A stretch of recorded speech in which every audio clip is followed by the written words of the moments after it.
여러분, 오늘도 조용한 휴대폰을 보며 내 인생 참 쓸쓸하다고 생각하셨나요? 친구들은 손주 보러 가고 동창회 가서 시끌벅적하게 노는 사진을 올리는데 정작 나는 혼자 소파에 앉아 차 한 잔 마시는 게 전부라면 말입니다. 세상은 그런 당신을 향해 사회성이 부족하다거나 성격이 까칠해서 그렇다며 실패자 딱지를 붙이려 할지도 모릅니다.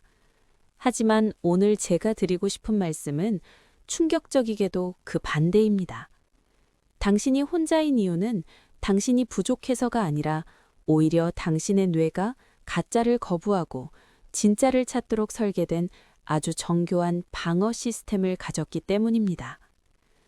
진화심리학에는 최상의 역설이라는 말이 있습니다. 어떤 존재가 더 영리해지고 더 효율적이며 더 위험해질수록 그 주변의 원은 자연스럽게 작아진다는 뜻이죠. 양은 떼를 지어 다니지만 호랑이는 혼재 걷습니다. 당신은 아마 평생 어딘가 주변과 어긋난 느낌으로 살아왔을 겁니다. 남들 비위 맞추려 가면도 써보고 억지로 웃어보기도 했지만 그럴수록 마음은 더 공허해지고 기운만 빠졌을 거예요. 그건 당신의 뇌가 이미 알고 있기 때문입니다. 내 머리의 작동 방식이 남들과는 다르다는 것을요. 이제 외톨이라는 생각에 상처받는 것을 멈추십시오. 당신의 고독은 결함이 아니라 당신이 세상의 가짜 연극을 끝내기로 선택한 가장 강력한 무기입니다. 오늘 우리는 왜 당신의 인간관계가 좁아질 수밖에 없었는지, 그리고 그 고독이 당신을 어떻게 승자로 만드는지 그 비밀을 파헤쳐 보겠습니다. 당신에게 친구가 적은 첫 번째 이유는 당신이 상대방의 말보다 그 뒤에 숨겨진 패턴을 먼저 읽기 때문입니다. 평범한 사람들은 사랑해, 내가 네 편이야 라는 말만 듣고 좋아하지만 당신의 뇌는 다릅니다. 당신은 상대방의 눈가는 웃지 않는데 칭찬만 늘어놓는지, 맞장구를 치면서도 목소리가 미세하게 떨리는지, 그 짧은 순간의 정보를 본능적으로 채집합니다.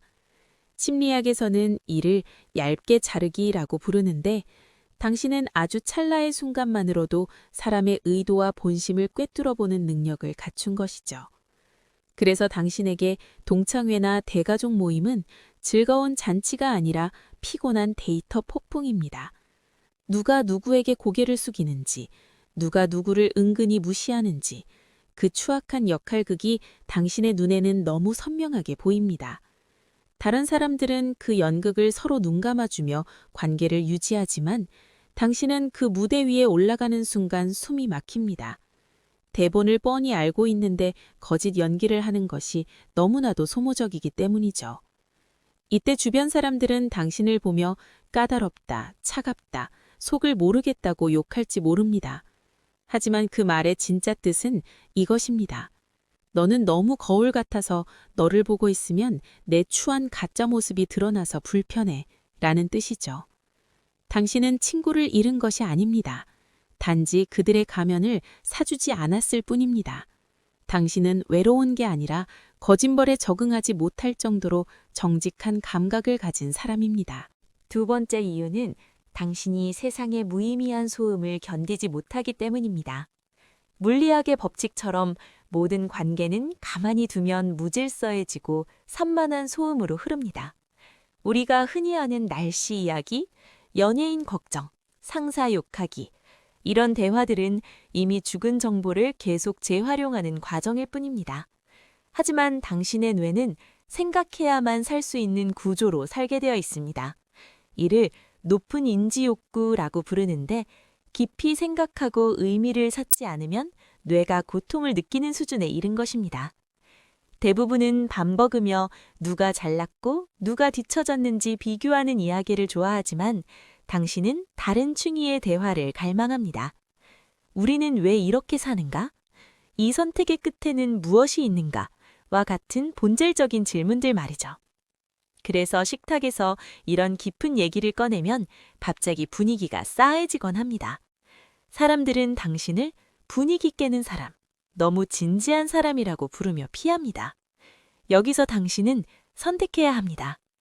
머리를 비우고 바보 같은 소리에 맞춰주며 친구를 유지할 것인지, 아니면 차라리 침묵할 것인지요. 당신은 이미 계산을 끝냈습니다. 당신의 귀한 에너지를 쓸데없는 대화에 낭비하기보다 침묵을 택하기로 한 것이죠. 당신은 얕은 수영장이 가득한 세상에서 혼자 깊은 바다로 들어간 사람입니다. 바다는 얕은 사람들을 배려하느라 스스로를 낮추지 않습니다. 당신이 혼잔 건 세상이 얕아서이지 당신이 틀려서가 아닙니다. 세 번째 이유는 당신이 통제라는 이름의 알레르기를 가졌기 때문입니다.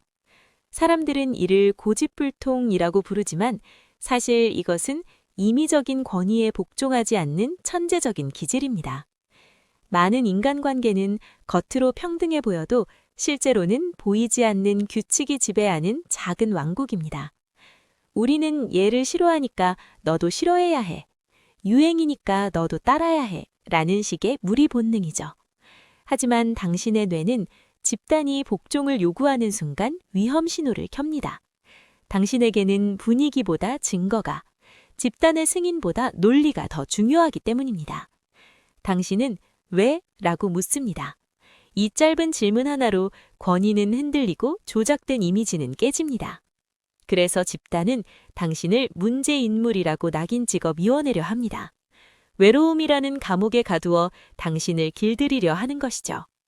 하지만 그들은 당신을 오해했습니다. 당신은 무너지지 대신 그 시간을 스스로를 성장시키는 건설적인 시간으로 사용합니다. 당신은 인기를 주권과 바꿨습니다. 주권은 비록 외로운 왕국일지 몰라도 세상에서 지배할 가치가 있는 유일한 나라입니다. 또한 당신은 내부 연료로 움직이는 엔진을 가졌습니다. 남의 칭찬이나 인정이 없어도 내가 해야 할 일, 내가 알아야 할 것을 위해 묵묵히 훈련합니다. 너는 혼자가 될 거야 라고 협박해도 원래 혼자가 더 편하다고 대답할 수 있는 당신에게는 그 어떤 지렛대도 통하지 않습니다. 스스로 유지되는 존재는 의존으로 굴러가는 세계에서 가장 강력하고 위험한 존재입니다. 이제 결론을 내려볼까요? 당신이 친구가 적은 것은 망가져서가 아닙니다. 당신은 거짓을 담지하는 눈, 깊은 사고력, 통제를 거부하는 주관, 그리고 스스로 타오르는 내부 엔진을 가졌기 때문입니다. 학교는 복종을 가르치고 사회는 수능을 가르치지만 당신은 그 훈련을 성공적으로 거부했습니다. 목줄을 거부했기에 우리 밖으로 밀려난 것입니다. 하지만 기억하십시오. 고독이 길어지면 마음은 자신을 갉아먹기 시작합니다. 외로움을 견디지 못해 다시 아무 무리나 찾아가거나 기준을 낮추는 것은 정신적 자살과 같습니다. 양의 흉내를 낸다고 양이 당신을 믿어주지 않으며 오히려 사자로서의 그만만 잃고 굶어 죽게 됩니다. 해결책은 분명합니다. 고독을 감옥이 아니라 당신의 위대한 실험실로 바꾸십시오. 우주가 당신에게 준 가장 귀한 선물인 시간과 침묵을 활용하세요. 첫째, 기준을 낮추지 마십시오. 지성 없는 쓰레기 같은 대화로 마음을 채우느니 차라리 굶십시오. 둘째, 남을 쫓아가지 말고 당신만의 등대를 세우십시오. 당신의 철학을 묵묵히 세워나가면 다른 사자들이 그 빛을 보고 당신을 찾아올 것입니다. 셋째, 세상에선 예의라는 가면을 쓰되 진짜 생각은 자격을 증명한 사람에게만 주십시오. 이 길은 값싼 행복의 길은 아니지만 온전한 자기 자신의 삶을 얻는 의미의 길입니다. 고독은 당신이 얻은 자유에 대한 세금입니다. 당신은 외로운 것이 아닙니다. 단지 진실을 견딜 수 있는 사람들을 기다리며 약속 장소에 가장 먼저 도착해 자신을 가꾸고 있는 중입니다. 오늘 밤 거울 속의 당신을 향해 말해주십시오. 대단해. 고생했다. 그리고 참 당당해서 보기 당당히 좀 좋다. 라고요.